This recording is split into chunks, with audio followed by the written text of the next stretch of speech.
Bij jeugdcircus Saranti in Ljouwt werken goed 20 vrijwilligers. Vaak om te helpen met de training, maar bijgelijk ook om het decor op te knappen. Wij hebben gewoon activiteiten waaronder heel veel optredens en er zijn heel veel vrijwilligers bij betrokken. Dus het is in die zin altijd in groepsverband ben je daarmee bezig. Dus men is nooit alleen bezig met de kinderen. Na je vrijwilligers worden op dat extra in de gaten houden en goed ondervregen. Maar een wettig systeem is dat net. In dit bijgelijks bij de scouting hoe de schreefgien is, geen samenronderslag bij een sportvereniging of een orenjeugdclub. Een grote zorg voor de verskate vrijwilligersorganisaties in de provincie. Want je weet er nog net waar je bent helje. Het gevaar is nou op dit moment dat we zeggen van maar Lucie bij twijfel.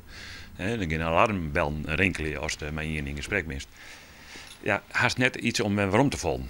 Dan kun je alleen uitgaan van een onderbuikgevoel. Het opvregen van de verklaring van goed gedrag bij de gemeente zou dat oplossen kunnen. Maar dat kost het geld. Geld dat organisaties vaak net missen kunnen. En dus komt er nou een zwarte lijst. De vraag is nou alleen nog hoe vlug je op die lijst te lonen komt. Ik ga ervan uit dat het net zo makkelijk is. Ik ga ervan uit dat je dringende reden hebt om te zeggen van maar Lucie, deze persoon willen we graag op lijst hebben. Bijvoorbeeld in aanraking met de politie of door politie verhoord is of al in aanraking met justitie is of zo. Want door zou het natuurlijk een gekke wereld worden als iedereen aanmelden kan. Zo'n zwarte lijst, ben je daar wies mooi? Ja, zeker. Ik denk dat het wel belangrijk is voor organisaties dat je ook kan kijken van met welke mensen je te maken hebt. Dus ik vind het een goede zaak.